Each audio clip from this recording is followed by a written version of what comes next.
Diet plan سے مراد ہے کیا کھانا ہے, کتنا کھانا ہے, کب کھانا ہے اور کس طرح کھانا ہے. And it depends upon your status.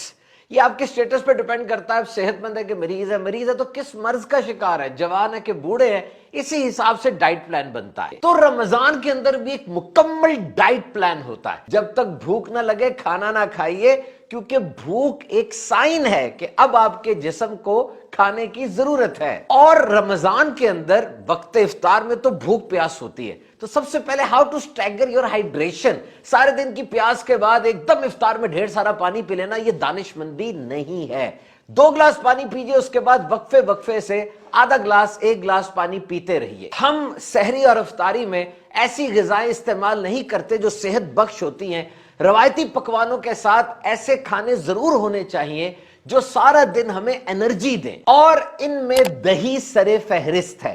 یاد رکھیے دہی اور دودھ سے بنی ہوئی دیگر چیزیں, یہ ملک پروٹین ہمارے معدے میں زیادہ دیر تک رہتی ہے اور دیر تک ہمیں بھوکے رہنے کا احساس نہیں ہوتا. اور دہی کے اندر ایسے اجزاء ہوتے ہیں جو پانی کی طلب کو کم کرتے ہیں. سبز الائچی اور پودینے کے پتے پیاس کو تو کم نہیں کرتے لیکن سارا دن تازگی کا احساس دلاتے ہیں. سحری میں وہی غذائیں بہتر ہیں جو عام طور پہ ہم ناشتے میں لیتے ہیں. اور چونکہ سارا دن خالی پیٹ رہنا ہوتا ہے تو غذا میں کچھ احتیاط کرنی ہوگی.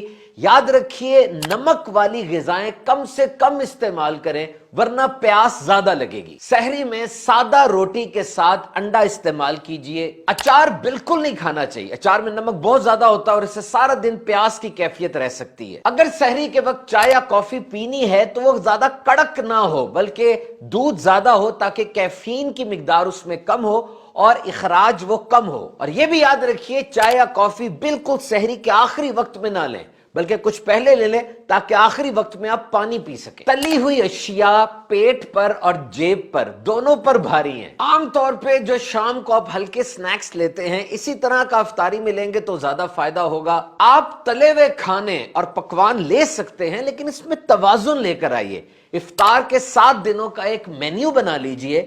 اس میں چنا چاٹ, دہی بلے اور فروٹ چاٹ ضرور شامل کیجئے. اس سے آپ کو پھلوں کی غذائیت ملے گی اور مزیدار بھی ہوگا اور سب کچھ بہترین ہو جائے گا. شوگر سے بھرے ہوئے کھانے بھی نہ کھائیے, اس سے بھی پیاس لگ سکتی ہے. پکوڑوں اور سموسوں کو ختم کر دیں. اوریجنل جنک فوڈ ہے, جسم کو موٹا بھی کرتا ہے, پیٹ اور آنتوں کے کاموں کو متاثر بھی کرتا ہے. اور اس وقت میں یعنی افطار میں ہمیں انرجی بوسٹرز چاہیے, انرجی ریڈیوسرز نہیں چاہیے جو طاقت کو بڑھائے نہ کہ طاقت کو کم کرے. افطاری میں زیادہ ٹھنڈے مشروبات پیٹ کے لیے نقصان دہ ہیں. سارے دن کی بھوک کے بعد اتنا ٹھنڈا پانی شربت اندر جائے گا, اس سے معدے میں درد ہو سکتی ہے. لسی اور لیمو پانی صحت کے لیے بہترین ہے. سحری ہو یا افطار, جیب پر بھی ہلکے ہیں, پیٹ پر بھی ہلکے ہیں. یاد رکھیے رمضان وزن کو کنٹرول کرنے کے لیے ایک آئیڈیل مہینہ ہو سکتا ہے.